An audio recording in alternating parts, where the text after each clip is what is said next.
ఇంకొక 50 మంది పిల్లలు వస్తే అందరూ వచ్చి సెట్ అయినాక నువ్వు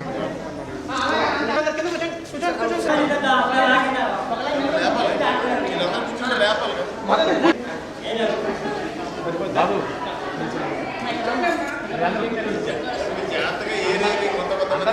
వాళ్ళ నలుగురు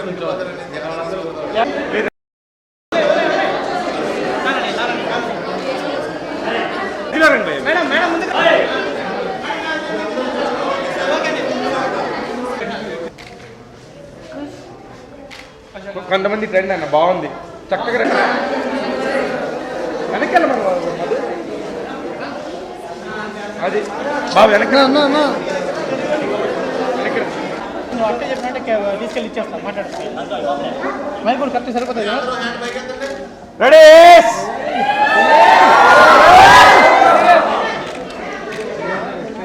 హ్యాపీ బర్త్డే.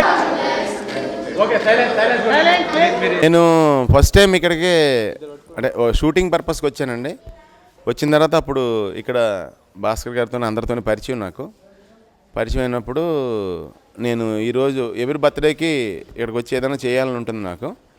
లాస్ట్ టైం కూడా ఒకసారి వచ్చాను. ఈసారి ఎందుకు వీళ్ళందరికీ ఉపయోగపడేది ఏంటి అని భాస్కర్ గారిని లక్ష్మి గారిని అడిగితే అన్నారు, పిల్లలకి మన టీవీలో లెసన్స్ వస్తున్నాయండి, అది ఒక టీవీ ద్వారా వాళ్ళకి ఒక 100 మంది మాస్టర్లను ఇచ్చిన వాళ్ళు అవుతాం, అది చూసి వీళ్ళందరూ రాసుకుంటున్నారు, నోట్స్ అది చదువుకుంటున్నారు, టీవీ చూసి చదువుకుంటున్నారు.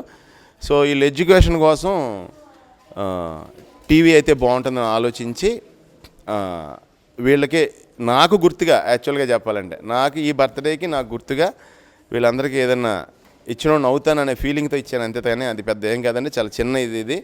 అండ్ ఒకేసారి జనరల్గా ఒకళ్ళిద్దరిని లేదా ముగ్గురు నలుగురిని సిస్టర్స్ని, ముగ్గురిని నలుగురు బ్రదర్స్ని కలుపుతాం. వీళ్ళందరూ అన్నయ్య అని అంటుంటే చాలా హ్యాపీగా ఉంది. Thank you sisters, thank you brothers. మీరు ఎప్పుడైనా హైదరాబాద్లో ఫోన్ చేస్తే రావడానికి మీకు అన్నయ్య ఉన్నాడు గ్యారంటీగా. థ్యాంక్ యూ థ్యాంక్స్ అమ్మ, థ్యాంక్ యూ అమ్మ, థ్యాంక్ యూ. అందరూ బాగా చదవండి, బాగా ఆడుకోండి, బాగా అల్లరి చేయండి, బాగా చదువుకోండి, అన్నీ బాగా చేయండి. థ్యాంక్ యూ అమ్మ, thank you, all the best. మీరు అందరూ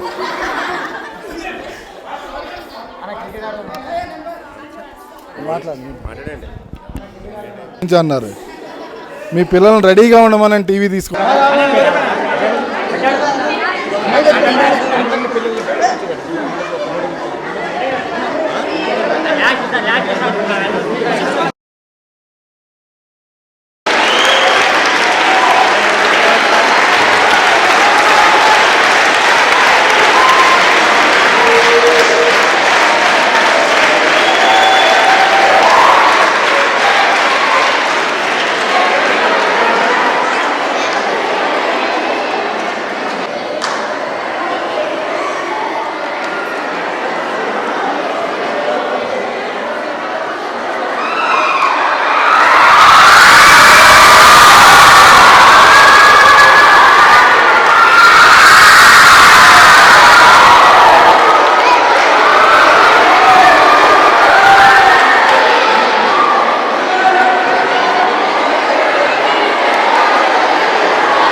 పిండగిరి గ్రామం.